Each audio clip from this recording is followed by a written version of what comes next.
दिसंबर का महीना बीतने को था और नया साल जनवरी दरवाजे पर खड़ा था। सर्दी अब अपना असली रूप दिखाने लगी थी। बर्फ सी ठंडी हवाएं चल रही थीं और ठंड मानो कहर बनकर टूट पड़ने को उतारू थी। हवा इतनी तेज थी कि झोपड़ियों की खपरेल तक कांप उठती थी। चारों ओर धुंध ही धुंध पसरी थी। न सामने का रास्ता साफ दिखता था, न दूर का कोई सहारा। ऐसी कड़ाके की ठंड में गरीब राधेश्याम का परिवार अपनी घास फूस की झोपड़ी में दुबका बैठा था। झोपड़ी के भीतर भी ठंड यूं घुस आई थी जैसे बाहर की सर्दी को रोकने वाला कोई दीवार ही न हो। ठिठुरते बदन और कांपते हाथों के साथ पूरा परिवार एक दूसरे से सटकर बैठा था, बस इतनी सी कोशिश में कि शायद एक दूसरे की गर्माहट से यह बेरहम ठंड थोड़ी देर के लिए थम जाए। राधेश्याम एक बहुत ही गरीब आदमी था। घर में बूढ़े माँ बाप, पत्नी और 5 साल की बेटी थी और इन सब का पेट पालने की जिम्मेदारी उसी अकेले राधेश्याम के ऊपर थी। राधेश्याम मेहनत मजदूरी करके अपना घर चलाता था, पर इस समय ठंड बहुत अधिक थी, इसलिए मजदूरी मिलना भी मुश्किल हो गया था। ऐसे मौसम में लोग घरों से कम ही निकलते थे और काम की तलाश में भटकते मजदूरों की हालत दिन ब दिन खराब होती जा रही थी। राधेश्याम भी इन्हीं में से एक था, जिसका हर दिन पिछले दिन से ज्यादा कठिन होता जा रहा था। मगर मजबूरी क्या न करवाए। राधेश्याम को काम ढूंढने के लिए बहुत सवेरे ही निकलना पड़ता था। अरे भगवान, ये कैसी सर्दी पड़ रही है इस बार। हाथ पैर जैसे सुन्न हो गए हैं, जलाने को एक टहनी तक नहीं बची। लगता है जैसे ठंड शरीर के अंदर तक उतर गई हो। काश थोड़ा सा कोयला होता तो बच्चों को गर्मी दे पाते। हाँ, गरीबी भी क्या चीज है। एक चादर तक ढंग की नहीं है हमारे पास। हाय राम, गरीबी सच में बहुत रुलाती है। लेकिन गुड़िया किधर चली गई? इतनी ठंड में कहीं बाहर तो नहीं निकल गई? अरे नहीं, गुड़िया बाहर नहीं गई। ठंड से बचने के लिए बोरी में घुसकर सो गई है। हाय मेरी बच्ची, उम्र खेलकूद की है और सोना पड़ रहा है बोरी में। ईश्वर जाने कब हमारी हालत सुधरेगी। वहीं दुबकी पड़ी होगी बेचारी। हिम्मत रखो, बस रात कट जाए, सुबह कुछ ना कुछ इंतजाम कर ही लेंगे। बच्चों के लिए कोशिश तो करनी ही पड़ेगी। सर्दी इतनी तेज थी कि वह रात भर ठीक से सो भी नहीं पाता था। ठंडी हवा झोपड़ी के टूटे छप्पर से भीतर घुसकर उसके बदन को सुन्न कर देती थी। फिर भी उसके मन में सिर्फ एक ही चिंता रहती, घर का चूल्हा जलेगा कैसे। अरे ओ भगवान, ये कैसी सर्दी है। घर में एक ढंग का कंबल तक नहीं।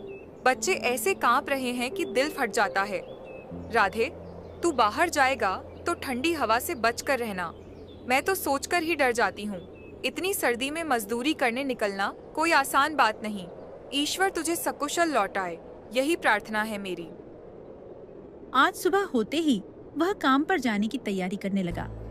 तभी सुधा उसके लिए गरम चाय ले आई। राधेश्याम कांपते हुए हाथों से चाय की प्याली लेता है और धीरे से कहता है, हाय राम, कैसी कड़कड़ाती ठंड है आज। हाथ पैर जैसे पत्थर हो गए हों। छप्पर से हवा ऐसे घुस रही है जैसे बर्फ का तूफान अंदर बैठा हो। मन तो करता है कि आज काम पर न जाऊं। अगर आज किसी तरह थोड़ा काम मिल गया तो शाम को चाहे उधार ही क्यों न लेना पड़े, एक कंबल जरूर ले आऊंगा। हाँ, ठंड तो बहुत है, पर सुनो जी, अगर तुम आज काम पर नहीं गए तो हम खाएंगे क्या? कल रात गुड़िया भूख से रो रही थी। एक दिन और खाली पेट कैसे रहेगी? आपका बाहर जाना मुझे भी अच्छा नहीं लगता इस मौसम में, पर मजबूरी तो है। हम सब आपका इंतजार करेंगे। घर में बच्चे ठंड से कांप रहे हैं, यही सोचकर दिल टूट जाता है। पर ठीक है, मैं कोशिश करूंगा कि जल्दी लौट आऊं। भगवान करे आज कुछ काम मिल ही जाए। इतना कहकर राधेश्याम कांपते हुए मजदूरी करने के लिए घर से निकल जाता है। सर्दी के कारण उसका शरीर बुरी तरह थरथरा रहा था। हाथ तो मानो जम से गए थे और उसके दांत लगातार खिटखिटा रहे थे।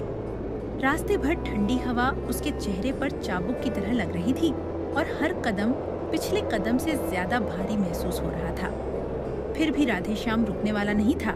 उसे पता था कि अगर वह आज भी खाली लौट आया तो घर में चूल्हा ठंडा ही रहेगा। धुंध इतनी घनी थी कि सामने कुछ फीट दूर भी साफ दिखाई नहीं देता था, पर उसके पैरों में जैसे किसी मजबूरी ने हिम्मत भरकर उसे आगे बढ़ाए रखा था। हे भगवान, कैसी ठंड है। हाथ पैर सुन्न पड़ रहे हैं और दांत किटकिटा रहे हैं, पर रुकूं भी कैसे? घर में सब इंतजार कर रहे हैं। इतनी कड़कड़ाती ठंड में कौन बाहर निकलता है? मजबूरी ही निकालती है। गरीबी भी कैसी चीज है, मौसम देखती ही नहीं, भूख रोज आग लगाती है। अगर आज भी काम न मिला तो चूल्हा कैसे जलेगा? धुंध इतनी है कि सामने कुछ दिखता नहीं, पर फिर भी चलना पड़ेगा। बस भगवान, आज खाली मत लौटाना। हे भगवान, ये कैसी ठंड है आज, पैरों में जैसे जान ही नहीं बची। धुंध तो ऐसी पड़ी है कि 2 कदम आगे भी नहीं दिखता, पर रुकूं भी तो कैसे? अगर आज भी खाली लौटा तो घर में क्या जलेगा? माँ बाप, सुधा, गुड़िया सब मेरी तरफ ही देख रहे हैं। हाय रे गरीबी, इंसान को क्या क्या नहीं करवाती। मगर राधेश्याम फिर भी काम की तलाश में लगा रहता है। यह कहते कहते राधेश्याम की नजर कुछ दूर जल रहे अलाव पर पड़ती है। वहाँ कुछ मजदूर बैठे अलाव के पास आग सेक रहे थे। ठंडी हवा में वह अलाव दूर से ही गर्माहट का एहसास करा रहा था, मानो किसी ने रात के अंधेरे में छोटा सा सूरज जला दिया हो। राधेश्याम के जमे हुए पैर आग की तरफ बढ़ते हर कदम पर जैसे थोड़ी राहत महसूस कर रहे थे। अलाव दिखाई देते ही राधेश्याम अलाव की तरफ दौड़ पड़ता है। उसके मन में बस यही ख्याल था कि थोड़ी देर इस आग के पास बैठकर वह अपनी ठिठुरन को काबू कर सके। इस ठिठुरन में कोई घर से बाहर निकले, पर मजबूरी तो मेरे कदम खींच ही रही है। हाथ बिल्कुल जम रहे हैं, दांत भी किटकिटा रहे हैं, लेकिन चल राधे, थम मत। शायद आज कहीं काम मिल जाए। गुड़िया का चेहरा याद आता है तो दिल और भारी हो जाता है। बच्ची बोरी में दुबकी पड़ी है, काश एक कंबल होता। अगर ऊपर वाले ने आज कुछ काम दिलवा दिया ना, तो शाम को उधार लेकर भी कंबल ले जाऊंगा। कम से कम बच्चे और बूढ़े माँ बाप तो ना कांपे। अरे भाई, आज के जाड़ा तो एकदम हिम्मत छींस लिहलस। लागत बा हवाना, बर्फ के सुइयां उड़तिया होखस। अगर ई अलाव ना जलत तो हम दूनों कभे के सुन्न पड़ गईल रहित। सवेरे से काम के भी कोनो आस न दिखत। मालिक लोग एह जाड़ा में घर से बाहर निकले नईखन। मजूरी देवे की तो बातें छोड़ दी। सच बोलता यार, आज के ठंड तो देह तोड़ दिलस। हाथ घोड़ा पत्थर बन गईल बा। काम ना मिले के चिंता अलग से बा। ए मौसम में के भला बोले। अमीर लोग तो कंबल ओढ़ के हीटर चला लेला, उनकर का जात बा। गरीबी में तो जाड़ा दूना चुभेला। अभी तो बस ई आग हमनी के जिंदा रख ले बा। अभी तो बस ई आगिया सहारा बा। हड्डी जोड़ सब जम गईल बा। आ देख, उधर कोई आवत बा। हम लागत बा कौनो मजूरिये आवत बा। शायद आग सेक के आवत हुई। इतना जाड़ा में के होई भला? अरे राधेश्या भाई, इतना जाड़ा में अकेले कहाँ भटकत बाढ़। यहाँ आवा, आग लगे हाथ पसार, नहीं खेत देह पत्थर हो जाए। बैठा भाई, यहाँ बैठा। आज के जाड़ा तो हम तो जीवन भर ना देखनी। हाथ घोड़ा जम गईल रहे, आगे ना बैठते तो कामे ना कर पाइत रहे। भाई सच कहूं तो आज तो ठंड हद से ज्यादा है। रास्ते भर लगा कि हवा नहीं, बर्फ के कांटे पड़ रहे हैं। थोड़ा आग देखकर जान में जान आई है। हाँ, सही कह रहे हो। मैं तो सोच रहा था कि शायद आज बाहर निकलना ही नहीं चाहिए था, लेकिन मजबूरी है। घर में बच्चे ठिठुर रहे हैं, काम ढूंढना ही पड़ेगा। यही तो बात होला भाई। पेट खातिर तो आदमी बर्फिया रात में भी निकल जाला। ये जाड़ा में मजूरी मुश्किल बा, लेकिन फिर भी खोजे से कुछ न कुछ मिल ही जाला। थोड़ी देर आंख सेंक ल, फिर उ चलब काम पूछे। हाँ भाई, अगर आज थोड़ा भी काम मिल गया ना, तो शाम को उधार लेकर भी एक कंबल जरूर ले जाऊंगा। ईश्वर तो हार मेहनत जरूर देखी राधेश्या भाई।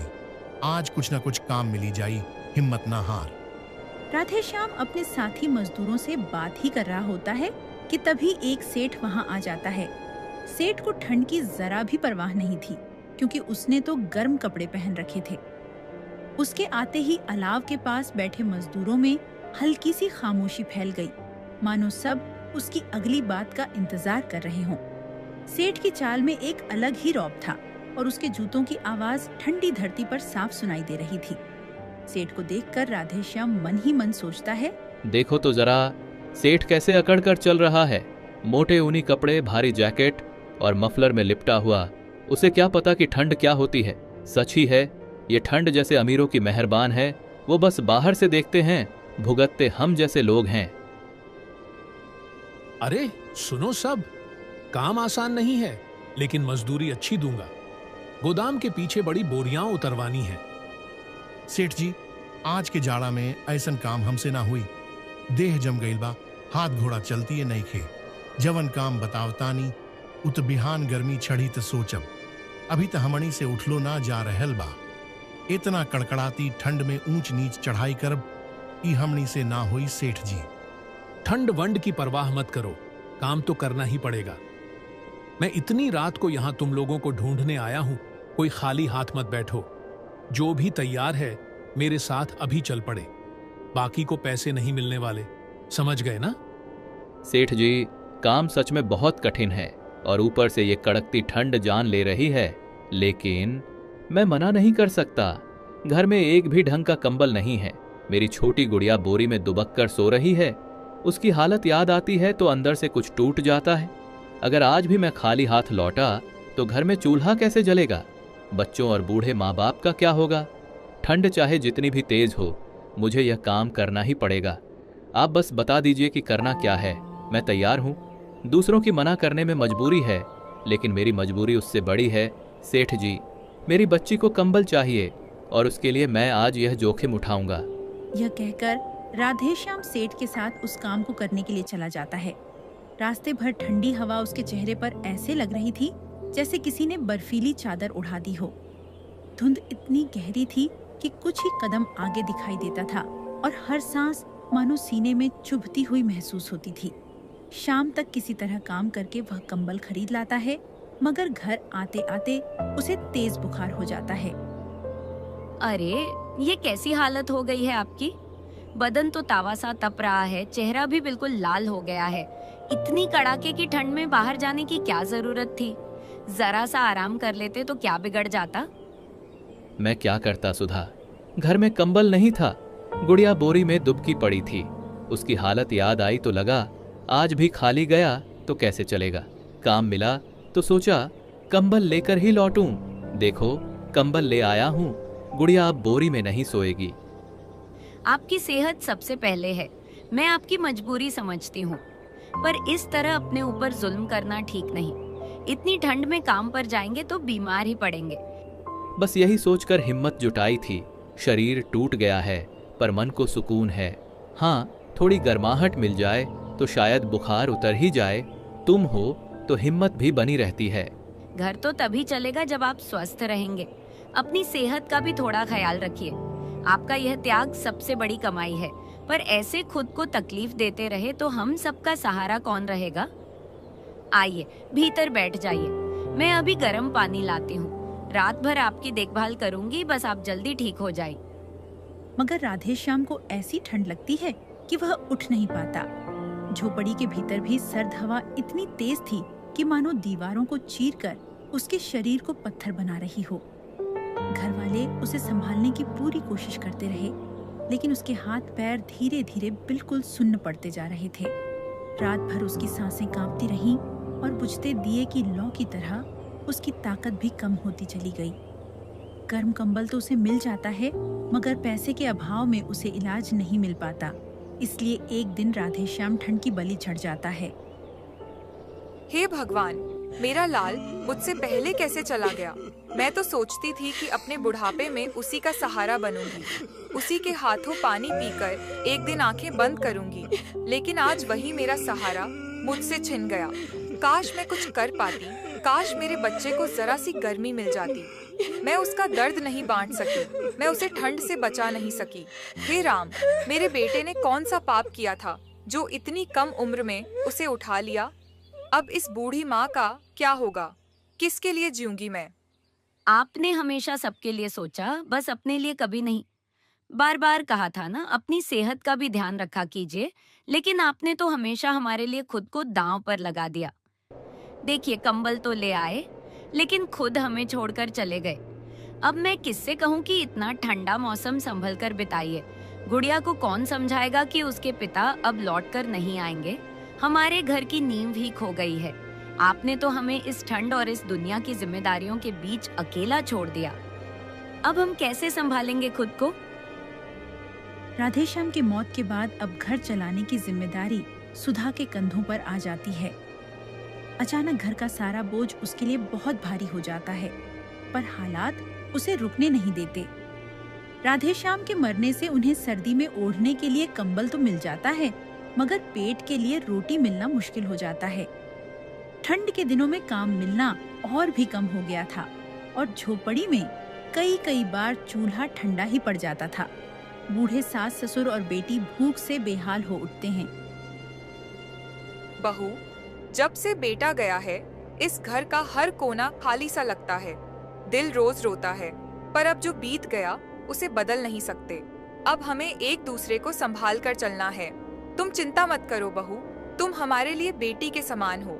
गुड़िया भी तुम्हारी ही ताकत पर भरोसा करती है। ठंड है, भूख है, मुश्किलें बहुत हैं, पर तुम्हारी हिम्मत हम सबके लिए सहारा है। हम दोनों बूढ़े सही, पर तुम्हारे साथ खड़े हैं। बहू, हम जानते हैं कि बेटे के जाने के बाद घर का सारा बोझ अचानक तुम्हारे कंधों पर आ गया है। हम बूढ़े हैं, पहले जैसी ताकत अब नहीं रही, लेकिन इतना ज़रूर कहना चाहता हूँ कि तुम अकेली नहीं हो। मुश्किलें चाहे कितनी भी हों, हम सब मिलकर सामना करेंगे। चूल्हा देर से जलेगा, पर जलेगा ज़रूर। तुम बस हिम्मत मत छोड़ना। हम तुम्हारे साथ हैं और जितना हो सकेगा तुम्हारी मदद करेंगे। अम्मा जी, बाबूजी, मुझे पता है कि अब इस घर की जिम्मेदारी मेरी है और मैं पीछे नहीं हटूंगी। ठंड के कारण काम ढूंढना बहुत कठिन हो गया है। कई बार चूल्हा भी नहीं जल पाता, पर मैं पूरी कोशिश करूंगी कि घर में कोई भूखा न रहे। गुड़िया की आंखों में डर देखकर मन टूट जाता है, पर उसी के लिए तो मुझे मजबूत बनना होगा। आप दोनों का साथ और आशीर्वाद ही मेरी सबसे बड़ी ताकत है। जो भी काम मिलेगा मैं करूंगी। बस आप दोनों चिंता न करें, मैं घर को संभाल लूंगी। यह कहकर सुधा भी राधे श्याम की तरह कड़कती ठंड में काम ढूंढने के लिए निकल जाती है। रास्ते भर ठंडी हवा उसके चेहरे पर बर्फ की तरह पड़ रही थी, पर मजबूरी उसे आगे बढ़ने पर मजबूर कर रही थी। सुधा इधर उधर भटकते हुए जमुना के ढाबे पर पहुंच जाती है। वहां पहुंचते पहुंचते उसके पैर सुन्न हो चुके थे, लेकिन उसके मन में उम्मीद थी कि शायद यहाँ उसे कोई छोटा मोटा काम मिल जाए। भैया, क्षमा कीजिएगा, क्या एक बात कह सकती हूँ? मैं काम की तलाश में हूँ। घर की परिस्थितियाँ बहुत कठिन हो गई हैं। यदि आपके ढाबे में कोई छोटा मोटा काम खाली हो, बर्तन धोने का या साफ सफाई का, तो कृपया मुझे रख लीजिए। मैं पूरी मेहनत और ईमानदारी से काम करूंगी। जो भी काम आप दें मैं निष्ठा से कर लूंगी भैया। बस इतने भर से घर में चूल्हा जल जाएगा, यही मेरे लिए बहुत है। बहन, इतनी ठंड में बाहर निकलना ही बहुत हिम्मत का काम है। चेहरा देखकर ही समझ आ रहा है कि काफी तकलीफ में हो। काम की जरूरत तो है मुझे भी। बर्तन धोने और सफाई का काम खाली है। आपने मुझे काम देकर बहुत बड़ा उपकार किया है भैया। घर में बच्ची है, बूढ़े सास ससुर हैं। आपकी यह मदद मेरे लिए भगवान की कृपा से कम नहीं। मैं पूरी सच्चाई से काम करूंगी। ठीक है बहन, आज से ही काम शुरू कर दीजिए। मेहनत तो है, पर मजदूरी सही दूंगा। सुबह शाम बर्तन धोने होंगे और बीच बीच में सफाई भी करनी होगी। आप चिंता न कीजिए। पहले अंदर जाकर हाथ मुंह धो लीजिए, फिर धीरे धीरे काम संभाल लीजिए। सुधा उसी समय काम पर जुट जाती है और ठंड की परवाह न करते हुए सारा काम मन लगाकर करती है। बर्फ जैसी ठंडी हवा उसके गीले हाथों को और भी चुभने लगती है, लेकिन फिर भी वह रुकने का नाम नहीं लेती। उसके मन में बस यही सोच थी कि किसी तरह घर वालों के लिए आज रोटी का इंतजाम हो जाए। सुधा का काम देखकर हरि बहुत खुश होता है। सुधा कड़कती सर्दी में कांपते हुए बर्तन धोते हुए रो रही होती है, मानो आंसू और ठंड दोनों मिलकर उसके दिल का दर्द बाहर ला रहे हों। बहन, आप रो क्यों रही हैं? मैंने तो आपको मेहनत करते देखा था, लेकिन ये आंसू, क्या कोई परेशानी है? अगर कुछ कहना चाहें तो निश्चिंत होकर कहिए। भैया, दरअसल हालात ही ऐसे हैं कि मन संभलता नहीं। पति को ठंड ने छीन लिया, इलाज के पैसे भी नहीं थे। घर में बूढ़े सास ससुर और छोटी बच्ची है। कई दिन चूल्हा ठंडा रह जाता है। कंबल तो मिल गया, पर रोटी का इंतजाम नहीं हो पाता। मजबूरी में आज इतनी सर्दी में बाहर निकलना पड़ा। काम मिला तो लगा शायद आज घर वाले भूखे न सोएंगे। बस यही सोचकर आंसू रुक नहीं रहे। बहन, आपका दर्द सुनकर मन भारी हो गया। दुनिया में बहुत लोग मुश्किलें झेलते हैं, पर जो हिम्मत आप दिखा रही हैं वह कम नहीं। इतनी ठंड में भी आपने जिस लगन से काम किया है वह किसी की भी आंखें नम कर दे। आप चिंता मत कीजिए, यहाँ आपका मान रहेगा और काम भी। जितना बन पड़ेगा मैं आपकी मदद करूंगा। बस हिम्मत बनाए रखिए, आपकी मेहनत रंग लाएगी। अब पहले थोड़ा गर्म पानी पी लीजिए, फिर आराम से काम कीजिए। मैं हूं ना, घबराइए मत। आपका बहुत बड़ा उपकार है भैया। मैं बस इतना चाहती हूँ कि घर में कोई भूखा न रहे, बाकी तकलीफें तो सह लूंगी। यह कहकर हरि अपने काम पर लग जाता है। रात भर सुधा की हालत उसके मन में घूमती रही और उसे एहसास होने लगा था कि इतनी ठंड में किसी का भी अकेले टिक पाना आसान नहीं। सुबह होते ही उसके मन में यह बात साफ थी कि सुधा को किसी न किसी तरह थोड़ी मदद की जरूरत है। और अगले दिन जब सुधा काम पर आती है तो हरि उसे कुछ गर्म कपड़े और कंबल देते हुए कहता है, बहन जरा इधर आइए। कल आपकी हालत देखकर रात भर मन भारी रहा। इतनी ठंड में अकेले सब संभालना आसान नहीं होता। ये कुछ गर्म कपड़े और एक कंबल है, कृपया इसे रख लीजिए। अरे भैया, ये सब क्यों? आपने पहले ही काम देकर बहुत बड़ा सहारा दिया है। मैं आप पर और बोझ नहीं बनना चाहती। घर की मजबूरी है, इसलिए काम करने आई हूँ, पर आपकी दया का बदला मैं कैसे चुकाऊंगी? मेरे मन को थोड़ी राहत मिलेगी कि आप काम करते समय इतनी ठंड नहीं झेलेंगी। ये कोई बोझ नहीं, इंसानियत है। कल जितनी ठंड थी, कोई भी आपकी जगह होता तो काम छोड़ देता, मगर आपने रोते हुए भी काम पूरा किया। हिम्मत ऐसी कहीं कहीं देखने को मिलती है। ये कपड़े और कंबल अपने परिवार, खासकर बच्ची के लिए ले जाइए।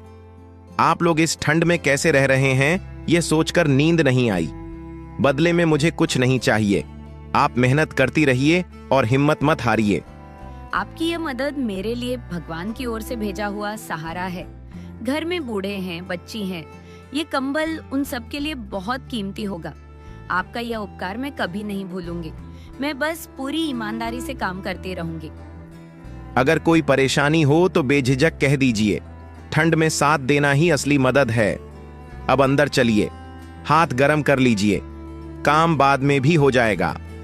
सुधा अपने सास ससुर और बेटी को गर्म कपड़े पहनाती है और उन्हें ओढ़ने के लिए गर्म कंबल देती है। इतने समय से ठंड सहते सहते उनके शरीर थक चुके थे, इसलिए कपड़े मिलते ही उनके चेहरे पर हल्की राहत दिखने लगी। झोपड़ी के अंदर भी अब पहले जैसी कंपकंपी नहीं हो रही थी, जैसे गर्म कपड़ों ने माहौल को थोड़ा सहने लायक बना दिया हो। बहू, ये तू कहाँ से ले आई? इतने दिनों से हम लोग ठंड में बस कांप ही रहे थे। कपड़े पहनते ही जैसे जान में जान आ गई। भगवान तुझे खुश रखे बिटिया, तूने तो हमारी उम्र बढ़ा दी।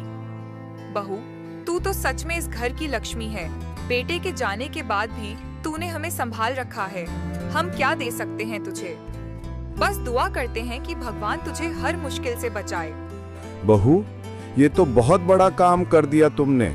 शरीर तो जैसे पत्थर होने लगा था, अब कम से कम रात थोड़ी आराम से कट जाएगी। सच में तुम्हारी मेहनत और हिम्मत हमें संभाले हुए है। हम बूढ़े हैं, कुछ कर नहीं पाते, पर तूने जो किया वो हमारे बस में नहीं था। बहू, हम पर इतना बोझ मत समझा कर, हम तेरे साथ खड़े हैं। जितना बन सकेगा करेंगे। अम्मा जी, बाबूजी, आप दोनों ठंड में इतने कष्ट झेल रहे थे, यह देखना मेरे लिए और भी कठिन था। ये कपड़े किसी दया से नहीं, आपकी जरूरत समझकर लाए हैं। आप लोग आराम से रहिए, बस यही मेरे लिए सबसे बड़ी राहत है। आप दोनों का साथ ही मेरी ताकत है। घर में थोड़ा सुकून दिखता है तो लगता है मेरी मेहनत सफल हो रही है। ठंड बहुत है, मुश्किलें भी, पर हम सब मिलकर इसका सामना कर लेंगे। गर्म कपड़े और कंबल मिलते हैं, उन्हें ठंड से राहत मिलती है और उनके चेहरे खिल उठते हैं। उस दिन के बाद सुधा हरि पर पूरी तरह भरोसा करने लगी और ढाबे की रौनक भी पहले से बढ़ने लगी। धीरे धीरे दोनों के बीच ऐसा अपनापन बन गया कि काम का बोझ भी आधा महसूस होने लगा। समय के साथ ढाबे की पहचान आसपास के लोगों में बनने लगी और रोजी रोटी की चिंता भी पहले जैसी नहीं रही। हरि और सुधा दोनों को अब महसूस होने लगा था कि मुश्किल दिनों में साथ खड़ा होना ही सबसे बड़ी ताकत है। उसी दिन के बाद सुधा हरि के ढाबे पर मन लगाकर काम करने लगती है और हरि और सुधा दोनों मिलकर ढाबा चलाने लगते हैं।